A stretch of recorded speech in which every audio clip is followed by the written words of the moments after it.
Muy buenas, estamos pendientes de una de las comparecencias más esperadas. Joe Biden enseguida va a dar detalle de cómo ve las elecciones de medio término. Lo va a hacer enseguida. Enseguida veremos todo el detalle de cómo ve el presidente de Estados Unidos que se han comportado estas elecciones. Enseguida volvemos.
Muy buenas.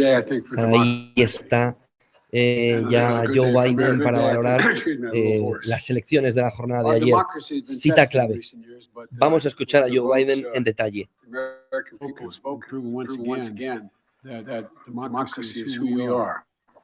The states across the country saw record voter turnout, and the heart and soul of our democracy, the voters, the poll workers, the election officials.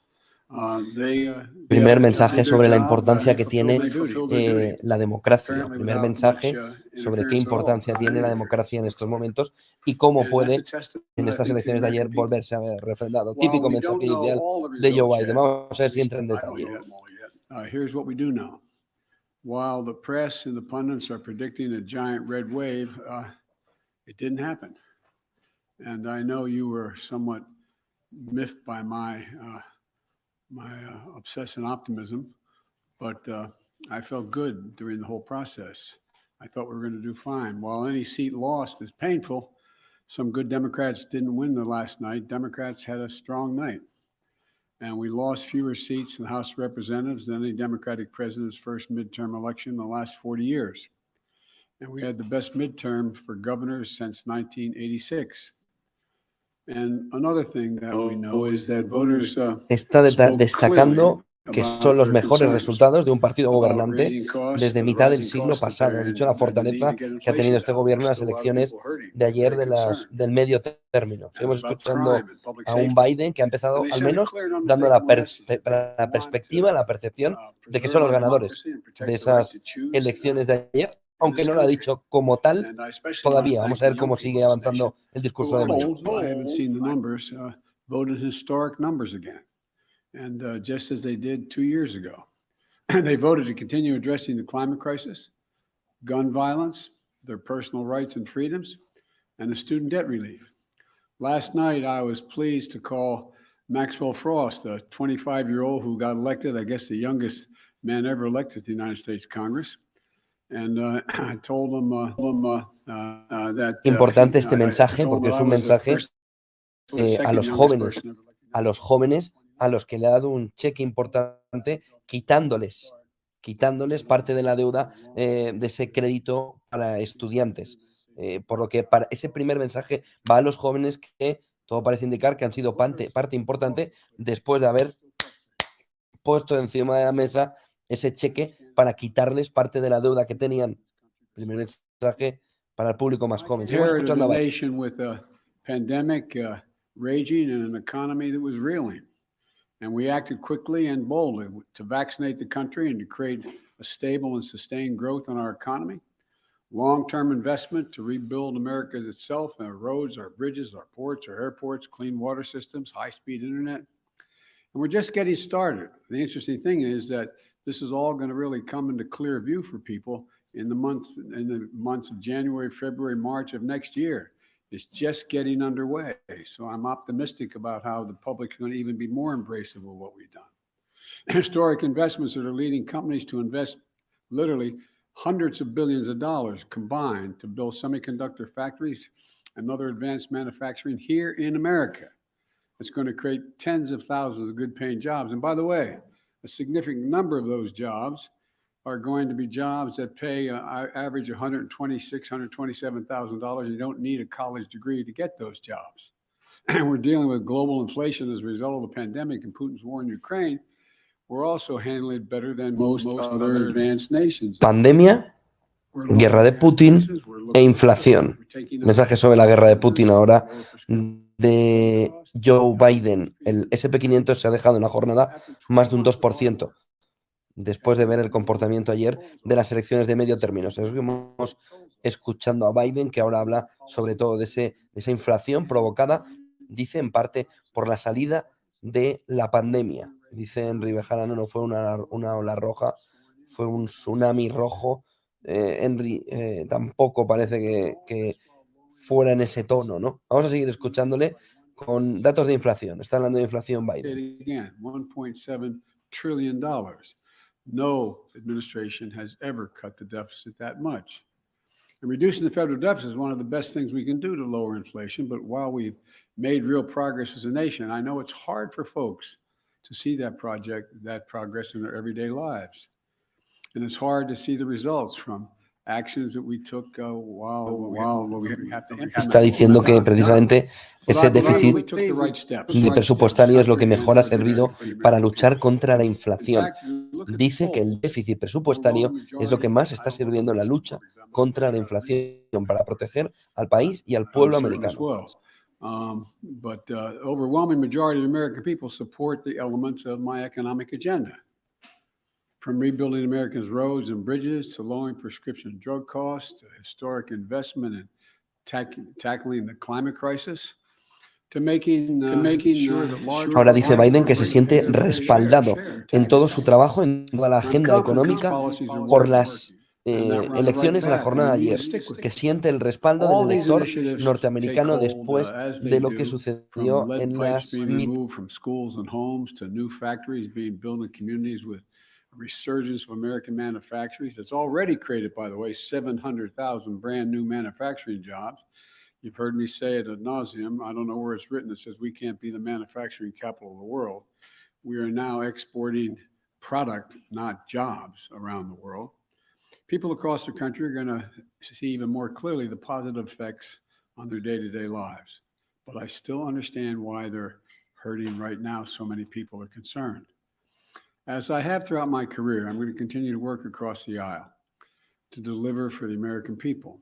And it's not always easy, but we did it the first term. I'll be surprised a lot of people, but we signed over 210 bipartisan laws since I've become president, and we're revitalizing American manufacturing, gun safety, we did it together, and dozens of laws positively impacting on our veterans. And let me say this.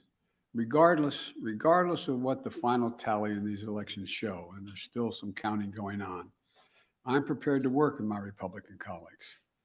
The American people have made clear, I think, that they expect Republicans to be prepared to work with me as well. In the area of foreign policy, I hope we'll continue this bipartisan approach of confronting Russia's aggression in Ukraine. When I return from the G20 meetings in Indonesia with other world leaders, I'm going to invite the leaders of both political parties, as I've done in the past in my foreign trips, to the White House to discuss how we can work together. Ojo a este mensaje de Joe Biden. Dice Joe Biden que está preparado para trabajar con sus colegas republicanos en sacar adelante ahora mismo el país. Ojo, porque cede ahora mismo ya un mensaje en el que los republicanos, ganen o no, tienen un papel primordial en trabajar conjuntamente con él en sacar adelante la situación en la que se encuentra Estados Unidos. Y es un cambio importante, porque está asumiendo una parte de la derrota en las elecciones de medio término en la jornada de ayer. Seguimos escuchando a Joe Biden. And I'm going to continue to focus on cost cutting for working and middle class families and building an economy from the bottom up and the middle out. I know you're tired of hearing me say that, but I genuinely mean it. That's what makes America grow. The wealthy do very well when the middle class is doing well, and the poor have a way up. And while continuing to bring down the federal deficit. You know, as we look at tax cuts, we should be looking at tax cuts for working people and middle class people. Not the very wealthy. They're fine. And if you can go out and be a multimillionaire, that's great. Just pay your fair share. That's all. That's all. Just pay your fair share. Ojo a este mensaje que es importante. Dice Joe Biden que va a seguir apoyando fiscalmente, la palabra que no quiere escuchar Jerome Powell, que va a seguir poniendo déficit, si es necesario, para luchar contra la inflación en el apoyo a los ciudadanos. Ojo, porque está mandando el mensaje de pagar más para quien tiene más, está lanzando el mensaje claro de que tiene que mirar de qué manera el estímulo fiscal puede ayudar a las clases, él considera, con menores recursos para salir de esta situación. Está lanzando el mensaje de estímulo fiscal que le pone los pelos de punta a la Reserva Federal y que está en la línea de la famosa Liz Truss. Seguimos escuchando a Biden.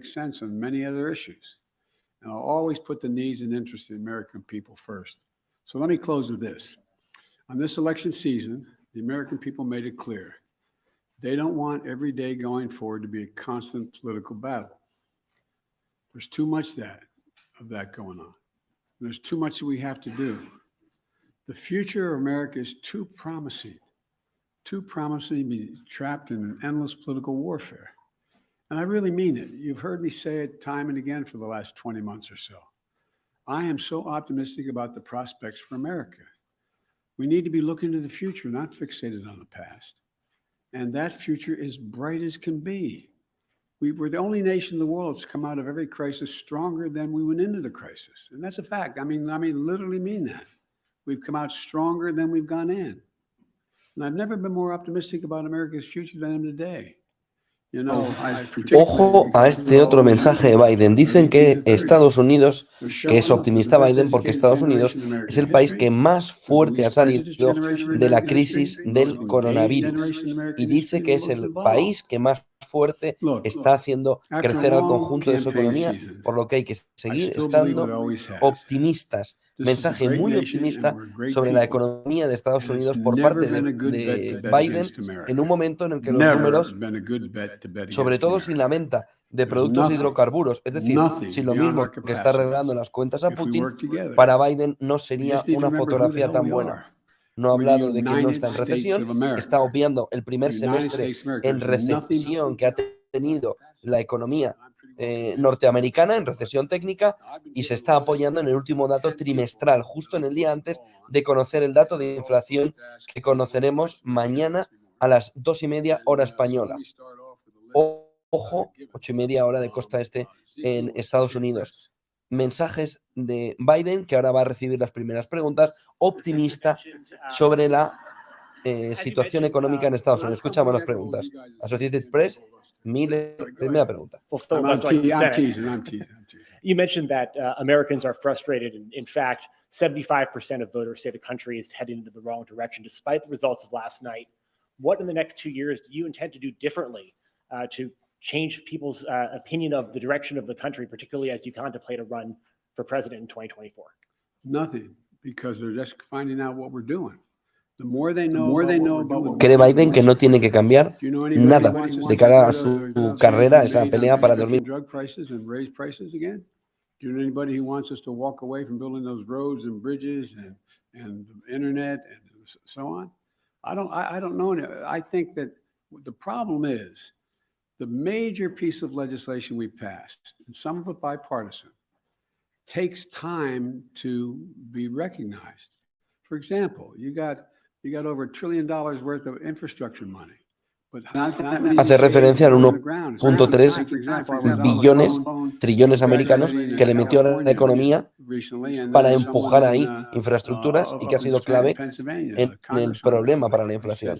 Y está diciendo las zonas donde han sido beneficiadas por esa inversión de 1,3 trillones americanos han servido o han agradecido esa inversión por parte del gobierno norteamericano, sobre todo, por ejemplo, en el tren de alta velocidad y de qué manera también este dinero se ha invertido bien y, por tanto, donde se ha invertido y se ha hecho bien, ha recibido el respaldo del votante, por lo que considera que no debe cambiar nada de aquí a 2024 en la política desarrollada por el gobierno que él preside, de Joe Biden.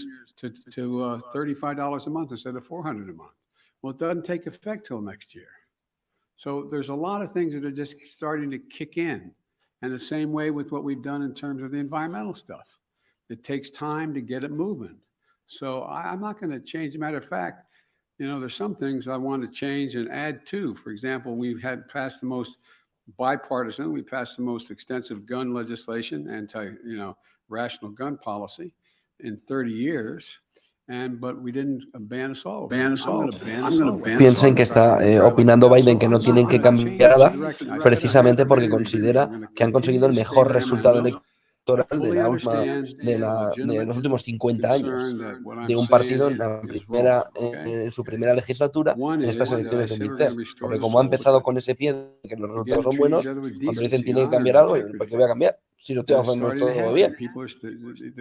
The conversations are becoming more normal, becoming more, how can I say it, decent.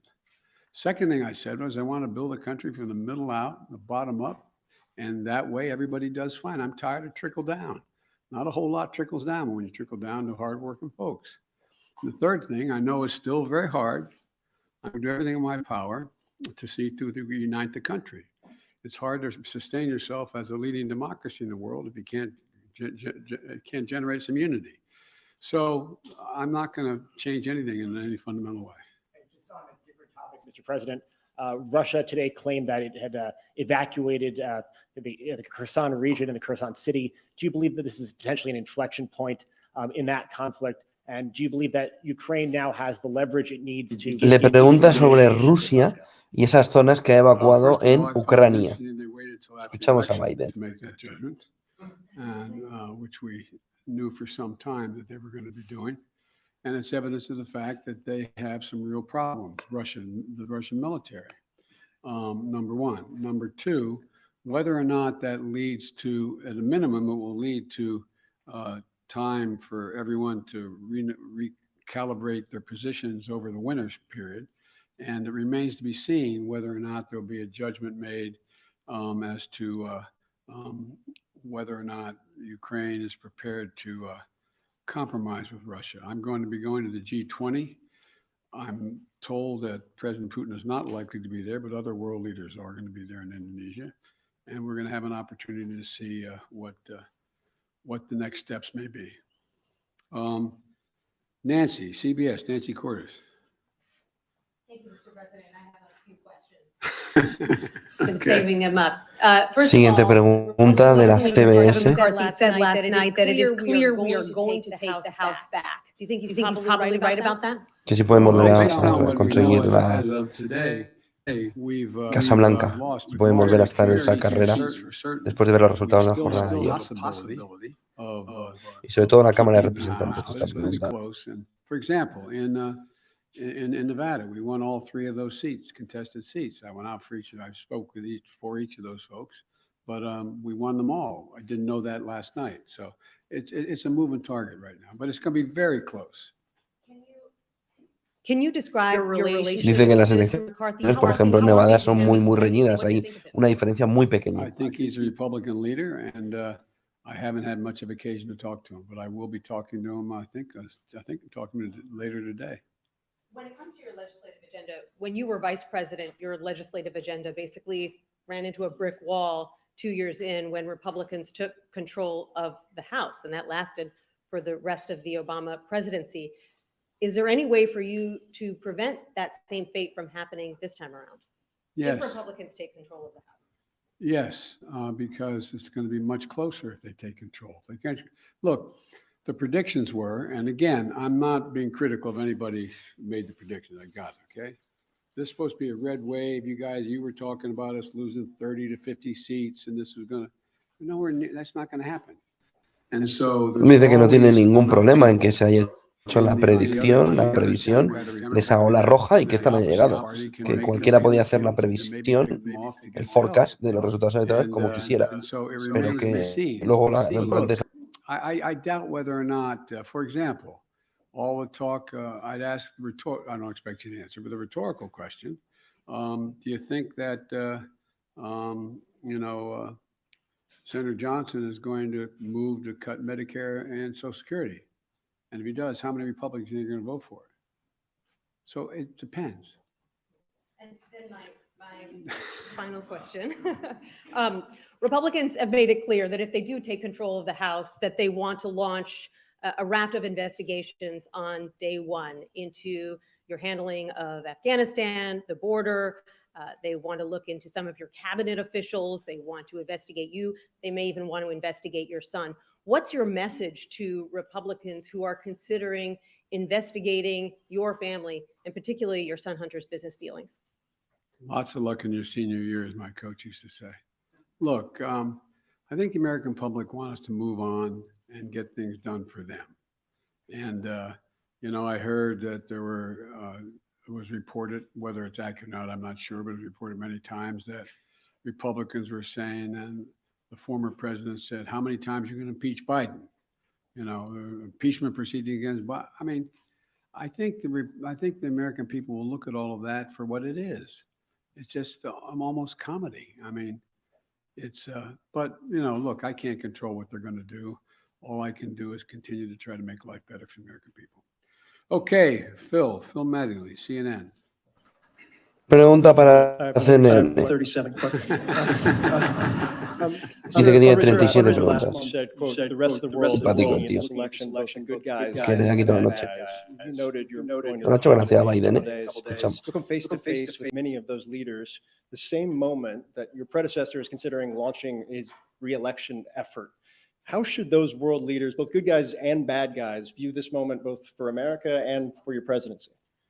Well, first of all, these world leaders know we're doing better than anybody else in the world as a practical matter. Notwithstanding the difficulties we have, our economy is growing. You saw the last report. We're still growing at 2.6%. We're creating jobs. Miren un poco la escena, que va a hacer una cosa muy rara. Joe Biden se ha salido del atril, se ha salido de ese entorno en el que estaba y se ha puesto como al lado, apoyado ahí en una posición impropia de una rueda de prensa de un presidente de Estados Unidos, dando esa imagen, intentando dar esa imagen un poco campechana, ¿no? De que es muy cercano, pero está fuera del foco, está fuera del lugar donde debe estar, que es precisamente detrás de ese atril como presidente de Estados Unidos, ¿eh? Miren un poco la fotografía, porque no pinta nada lo que hace ahí, ¿no? No sabemos por qué se ha movido, pero es capaz de coger e irse. Mírale. La pose, la posición, ya empieza a hacer cosas raras. Ya está ahí puesto, míralo, parece que está en la barra de un bar. Estamos escuchando a Biden, pero fíjense un poco en la fotografía, miren esta fotografía de plano general. ¿Qué hace ahí? I think the vast majority of the members of the Republican Party, we disagree strongly on issues, but they're decent, honorable people. We have differences of agreement on issues. But they, I work with a lot of these folks in the Senate and the House for a long time, and they're honest and they're straightforward. They're different than mine, but they're decent folks. And so I think that the rest of the world, and a lot of you have covered other parts of the world, and the rest of the world is looking at the United States.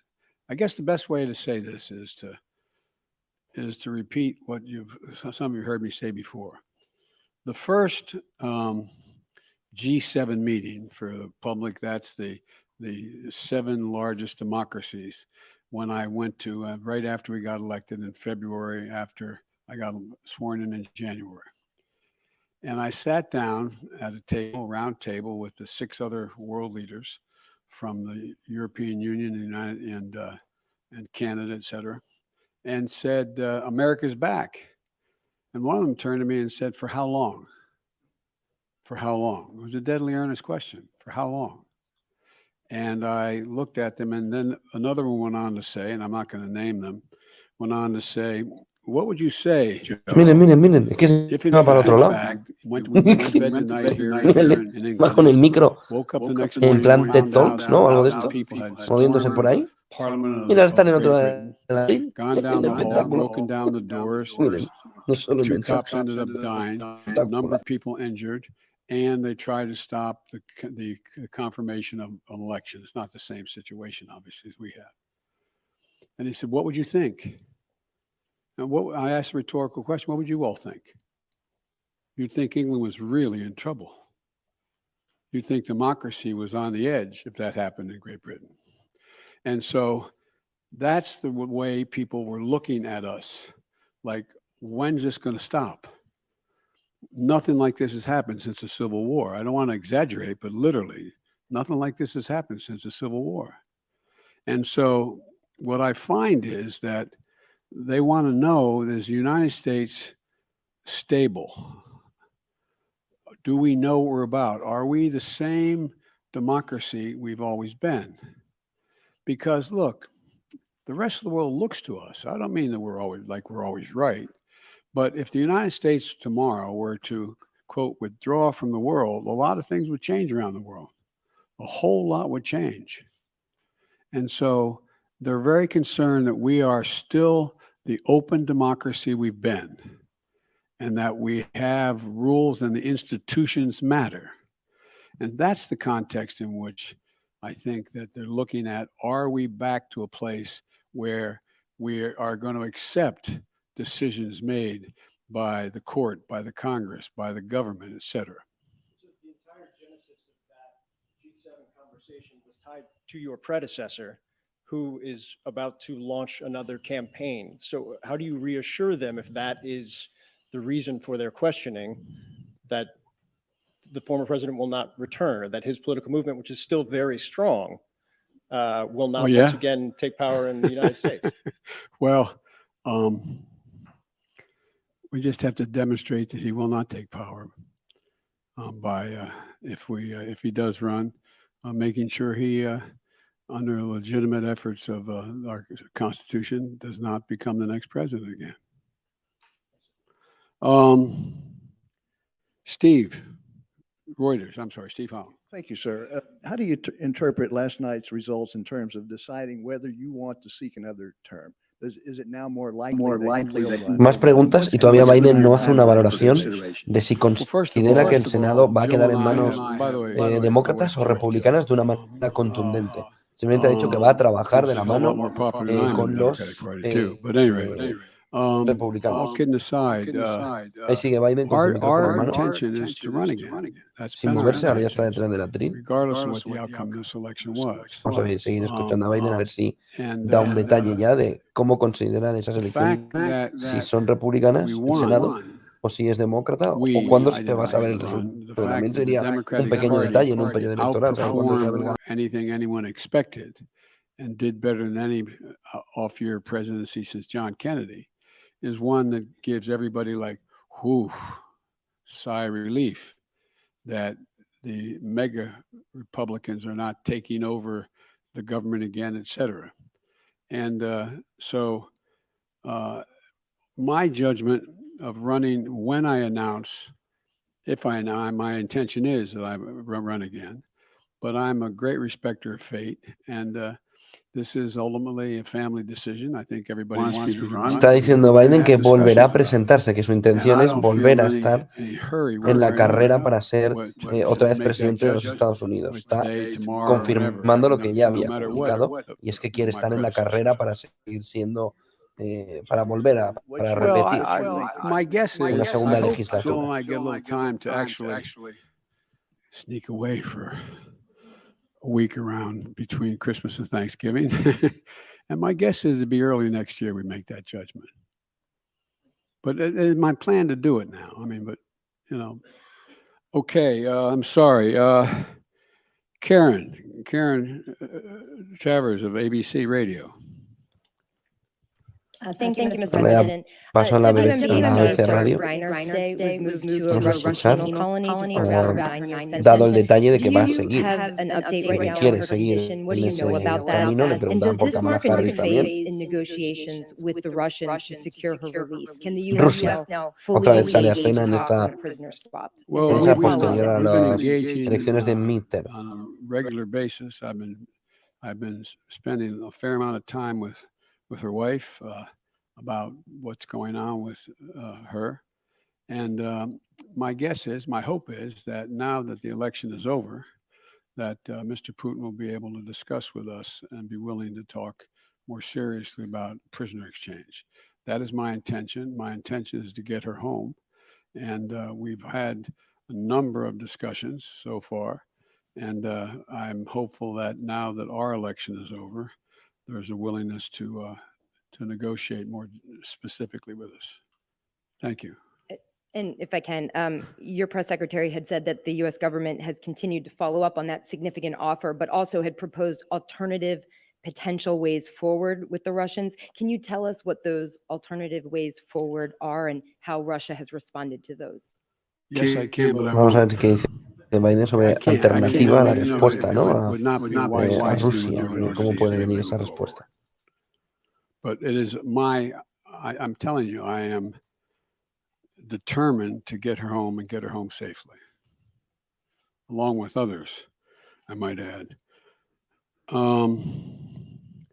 April Ryan Of the GRIO. of the GRIO, excuse me, I beg your pardon. Thank you, sir. I got it right last time we did this. Yes, you did. Yes, you did. Mr. President, I have a couple of questions on several issues. One, the Supreme Court. As you know, the Supreme Court has before it the issue of college admissions and affirmative action. What can and are you planning in case of a rollback that is expected? There are legal analysts that say that there will be drastic implications. There are tentacles from this, and they even say that this could impact Brown v. Board, the decision from Brown v. Board. Well, you know, first of all, I asked our Justice Department to defend the present policy before the Supreme Court. And like a lot of pundits, I'm not prepared to believe that the Supreme Court is going to overrule the existing decision. That's far from certain, and I don't believe that. But number one, what I did to try to change it is object to it before the Supreme Court of the United States, our administration. Number two, there are a number of things that we can and must do to make it. And by the way, this is a case involving an Asian American in terms of getting into school, and whether there's affirmative action makes sense at all from the standpoint of those who are arguing against it. But you know, the fact is that we're also in a circumstance where there's a lot that we can do in the meantime to make sure that there's an access to good education across the board. And that is by doing things that relate to starting education at age 3, formal schooling at age 3, which increases not daycare, but school. All the studies over 10 years show that that increases the prospect of someone making it through 12 years without any difficulty, no matter what the background they come from, by 56%. And I also think that we should be making sure that we have the ability to provide for 2 years of education beyond that, whether it's apprenticeships or community colleges. And we also are in a situation where I think that, for example, I want to make sure a lot of it has to do with finances as well, that we make sure that we have help for people who come from modest means to be able to get to school. You know, the cost of college education has increased fourfold. And it used to be that a Pell Grant would cover something like 70% of the college tuition. Now it covers significantly less than that. So I want to increase the Pell Grants as well. But let's see what the Supreme Court decides. And I am hopeful, and our team and the lawyers who argued for us are not nearly as certain as the people you quoted as saying it's going to be overruled. Next question, sir. The issue is inflation. Voy a hacer un tema más local, sobre todo con el tema de la Corte Suprema y temas educativos. Ahora viene con el tema de la inflación, ya esta pregunta, vamos a ver si ahí nos coge un poquillo más de ritmo Biden, y sobre todo si entra en el tema de las elecciones y que considera que va a suceder en el Senado de una manera más contundente, lo que ha dicho. Well, a number of things. First of all, black unemployment is almost cut in half under my administration just since I began. More black businesses have opened up, small businesses, than ever before. We're now in a situation where we're providing, through the Small Business Administration, down payments for people buying homes, because most people accumulate wealth in the value of their home. Most middle-class families are like mine. My dad bought a home, didn't have it, just scraped together to get home. By the time he was able to retire, he had built up equity in the home. That's how most people do that. But what I can't do is I can't guarantee that we're going to be able to get rid of inflation, but I do think we can. We've already brought down the price of gasoline about $1.20 a gallon across the board, and I think that the oil companies are really doing the nation a real disservice. Six of them made over $100 billion in the last quarter in profit. $100 billion.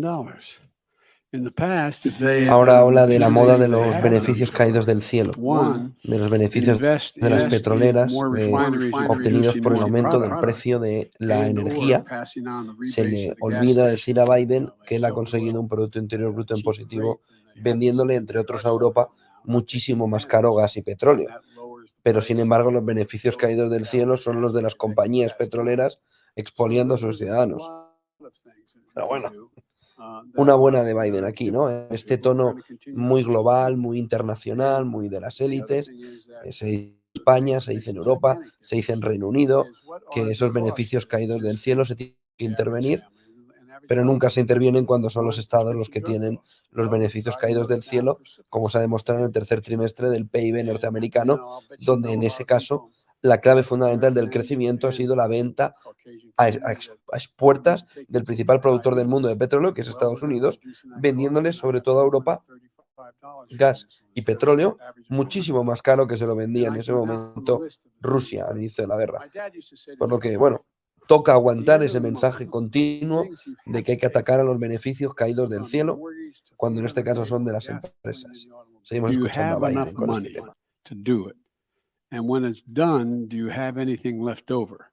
And medical bills are a big piece of that, particularly in the African American community and the poorer communities. They need help. And so we're driving down all of those costs. And we've already passed the legislation to do that. It's just taking effect. So there's a lot of things we can do to affect the things that people need on a monthly basis to reduce their inflation, their cost of living. But I am optimistic because we continue to grow and at a rational pace. We are not anywhere near a recession right now in terms of the growth, but I think we can have what most economists call a soft landing. I'm convinced that we're going to be able to gradually bring down prices so that they, in fact, end up with us not having to move into a recession to be able to get control of inflation. Esto es importante.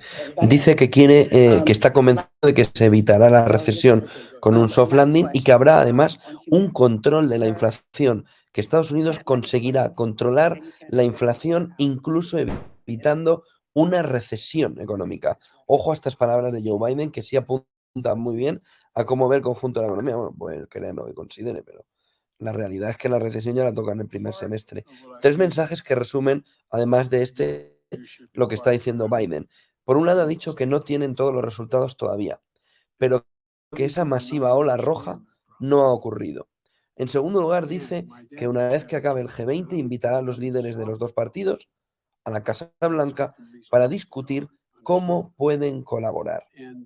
Y el tercer mensaje clave es que dice que la evacuación de Kherson, de Rusia, demuestra que Rusia tiene serios problemas en la guerra de Ucrania. Seguimos escuchando a Joe Biden.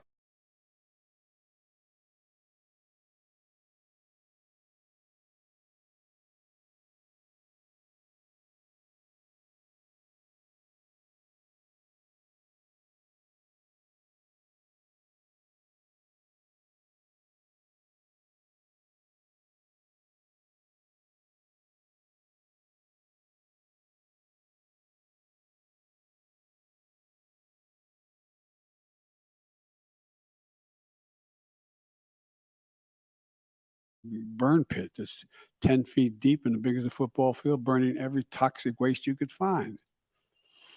You know, I think that we understand what it's like to lose family members, mothers, fathers to cancer. All of you been through that kind of thing. We've been fortunate, though. We've had each other.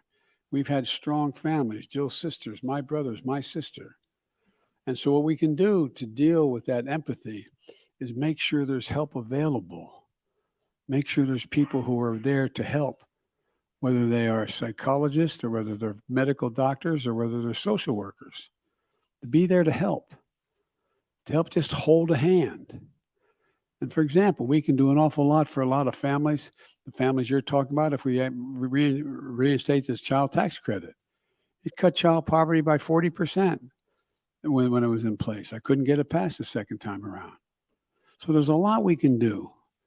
And the empathy is not just talking about it, it's communicating to people you genuinely understand.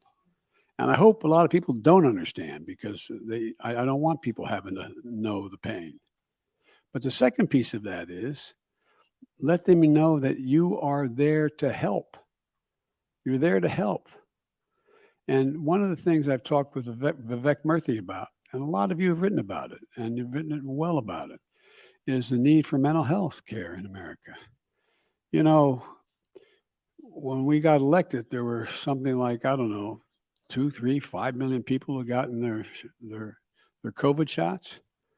Well, in the meantime, I got over 220 million people, all 3 shots. But in the meantime, what happened? We lost over 1 million dead. 1 million dead. I read one study that for those 1 million people, they had 9 people who were each one had averaged 9 people close to them. A relative, someone they're married to, a child, someone close. The impact has been profound. Think of all the people, think of all your children and your grandchildren who didn't have that senior prom, who didn't have that graduation party, who didn't have all the things we had that we took for granted, that impact on their psyche. So there's a lot we have to do. And empathy reflects itself not just in what a person demonstrates they understand, of knowing what people need and helping to make it happen. And we're trying to do that. And a lot of Republicans trying to do it too. I don't mean this is a partisan thing. A lot of people are trying to do it because they know we got a problem. Okay, excuse me. These 10 questions are really going quickly.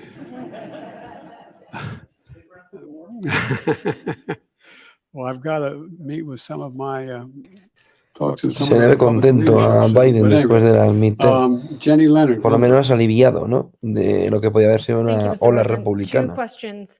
One shifting back Liderazgo to your, republicano. trip to the, Aquí viene to una buena. Asia. When you meet with President Xi Jinping of Vamos a ver. China, Ah, no, will you no, tell sobre him China, that Xi you're Jinping. committed to defending Taiwan militarily? Taiwán. And what are you hoping to get out of this meeting that will Vamos a make it a success? Are you willing to make any concessions to him?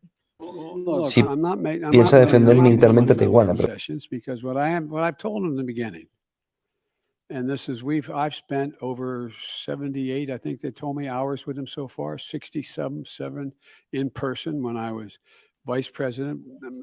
President Obama knew he couldn't spend time with the vice president of another country, so I traveled 17,000 miles with him in China and around in the United States. I've met with him many times. And I've told them I'm looking for competition, not conflict. And so what I want to do with him when we talk is lay out what kind of each of our red lines are. Understand what he believes to be in the critical national interests of China, what I know to be the critical interests of the United States, and to determine whether or not they conflict with one another. And if they do, how to resolve it and how to work it out. And so. And Taiwan doctrine has not changed at all from the very beginning. So I'm sure we'll discuss China, Taiwan, and I'm sure we'll discuss a number of other issues, including fair trade and relationships relating to his relationship with other countries in the region. And so anyway, so there's a lot we're going to have to discuss. You want another question? Yes, Everybody else got one. You didn't Two or say if three. you Vamos, ha dicho que hay believe muchísimas that cosas que personally discutir that you en are la committed relación to de defending Taiwan. China I'm con gonna have that Taiwán, sobre conversation todo with la you. de comercio. Llamativa. Sorry, I actually have an unrelated question too. Mr. President, do you think Elon Musk is a threat to U.S. national security, and should U.S. Elon with Musk the tools you have investigate se puede poner en peligro la his joint seguridad nacional. acquisition of Twitter with foreign governments, which include the Saudis?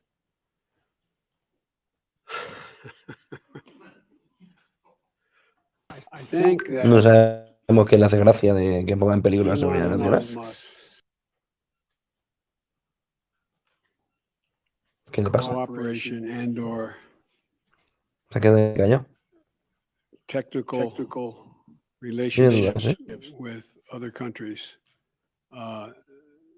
is worthy of being looked at. whether or not he is doing anything inappropriate, I'm not suggesting that. I'm suggesting that worth being looked at.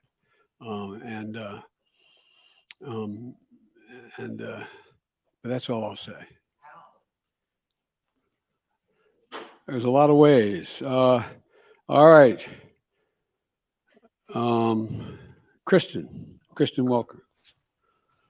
Respuesta un poco rara. President, I appreciate Sobre it. la seguridad nacional, I primero wanna se ha reído como Follow up diciendo with you on gracias, working with y luego se ha quedado medio Republicans. mudillo ahí, como que no sabía Again suggested por dónde that he salir is con el not tema prepared de to Elon write what Musk, he has called Twitter. a blank check to Ukraine, and yet you Rarísimo. expressed optimism La respuesta de that Biden. funding for Ukraine would continue, that the policies toward Ukraine would continue. Why should the people of Ukraine and this country have confidence in that, given the comments by Leader McCarthy? And just to follow up with you on your comments to Zeke, you said you don't need to do anything differently. If Republicans control the House, don't you need to recalibrate to some extent to try to work across the aisle with a Republican-led House? Well, let me put it this way. What I meant was I don't have to change any of the policies I've already passed. That's what they said they want to go after. And so what I have is a simple proposition. I have a pen that can veto. Okay. So that's what I mean. I don't have to recalibrate whether or not I'm going to continue to, fund we're going to continue to fund the infrastructure bill, or we're going to continue to fund the environment, et cetera. We have to, I think there's a growing pressure on the part of the American people, expecting both parties and all elements of both parties to work out their substantive differences, and not just, I'm not going to do that because it would benefit that party. Just making it personal. So it remains to be seen what the makeup of the House Ya vuelve a pasearse. will be. Vamos a una serie de mensajes que son importantes para hacer un poco de resumen de lo que va diciendo. Ha dicho textualmente que no puede prometer que elimine, poder eliminar la inflación, pero que cree que lo conseguirá. Cree que la inflación conseguirá eliminarla, aunque no puede prometer que la inflación la elimine. Dice que cuando se vea con Xi Jinping no hará ni una concesión fundamental y que por supuesto va a discutir el comercio justo en las relaciones con el presidente Xi Jinping, como con muchas otras regiones. No sabemos si opina sobre Europa igual. Ojo a un tema que está apareciendo paralelamente a Biden.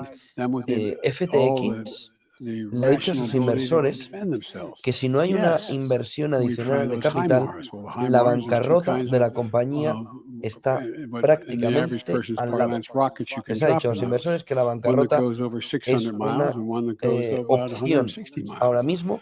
Si no entra un capital adicional, Bitcoin se cambia a $15.876 con una caída de más del 14%. 15.877. Acaba de decir FTX a los inversores que habrá bancarrota si no hay una entrada adicional de capital. Ojo a lo que está diciendo FTX mientras habla Biden, que está haciendo el paseíto de un lado a otro del escenario.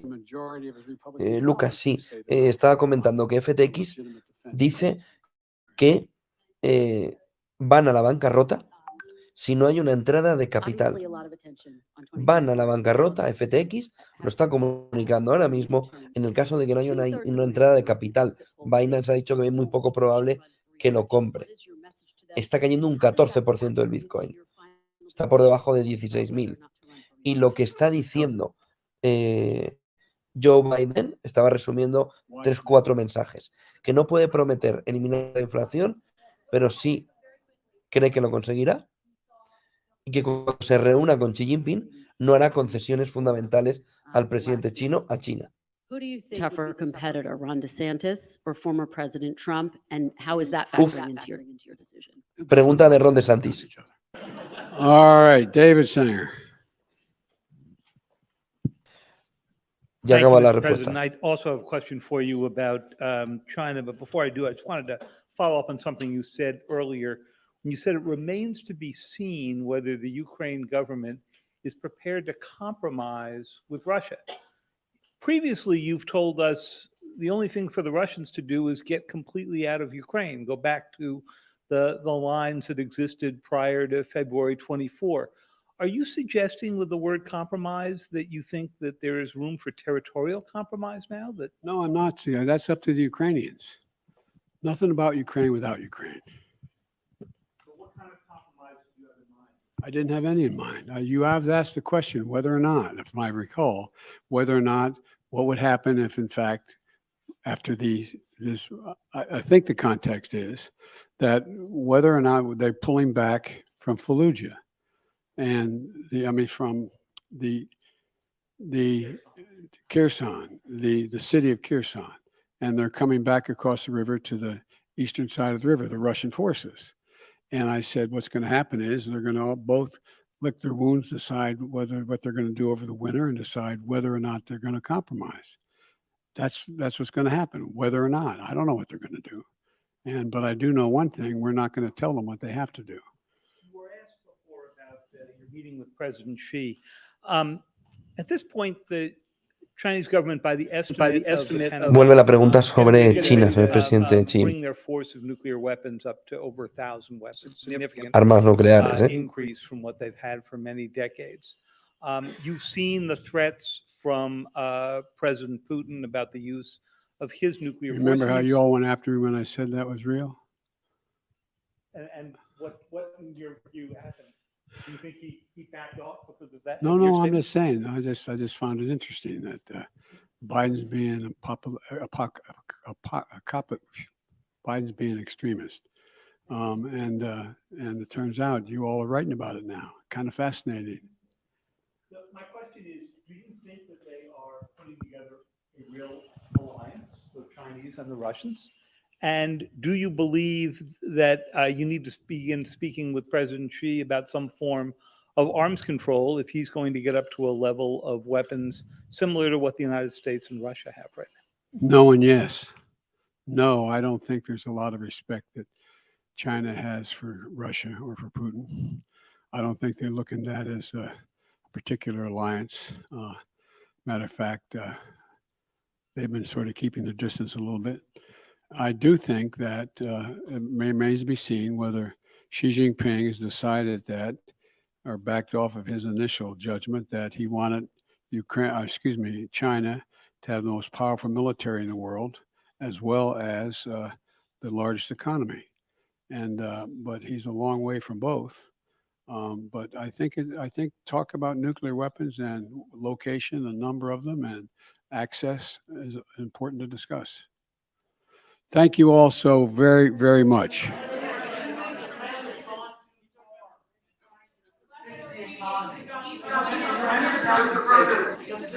Están intentando hacerle más preguntas, pero no tiene ya demasiada voluntad de Thank seguir. you very, very much. Agradece a la prensa la presencia. We'll do another hour a little later. Dice que lleva una hora Thank you so much.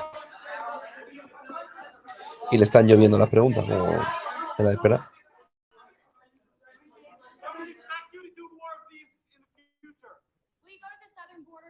Y ahí siguen pegando gritos los periodistas. Alguno con la esperanza de que vuelva a salir.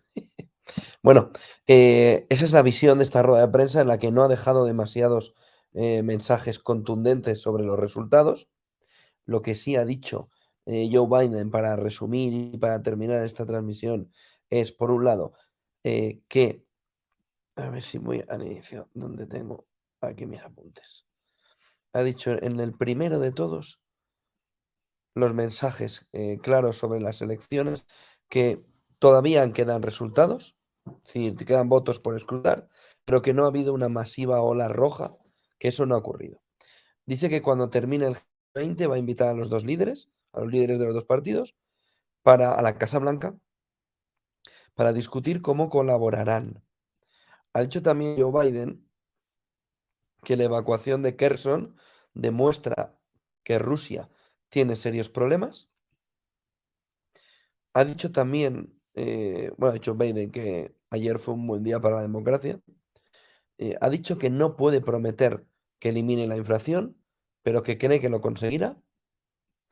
ha dicho que cuando se reúna con Xi Jinping no hará concesiones fundamentales y ha dicho que discutirá el Tratado de Libre Comercio con Xi Jinping, al igual que lo va a hacer con otros países. Entendemos que está hablando también de la ley de inflación y de lo que está sucediendo con las quejas de Macron y del conjunto de Europa. Y ha dicho en esta parte final, en la última respuesta que hemos visto, que no cree que vaya a haber una alianza de Rusia con China en el corto plazo, porque China tiene una buena relación, pero no querría dar un paso más allá. Hasta aquí esta comparecencia de Joe Biden. Saben que en paralelo está pasando toda la situación alrededor de las criptomonedas. Ahora mismo el Bitcoin cae ya un 15%, 15.731 dólares. Criptomonedas como Cardano caen un 15,80, Binance por supuesto cae un 20%, Solana cae un 46,8%, está en 12,53. Todo está alrededor de que hemos conocido hace unos minutos, que FTX cree, le ha dicho a sus inversores, que se irán a la quiebra, a la bancarrota, si no hay una inversión de capital en la compañía, con lo que abre la puerta ya a iniciar el proceso de bancarrota de la compañía. Gracias por acompañarnos en este día largo de elecciones de medio término. Gracias por ver también esos mensajes de Joe Biden, raros algunos de ellos, muchísimo.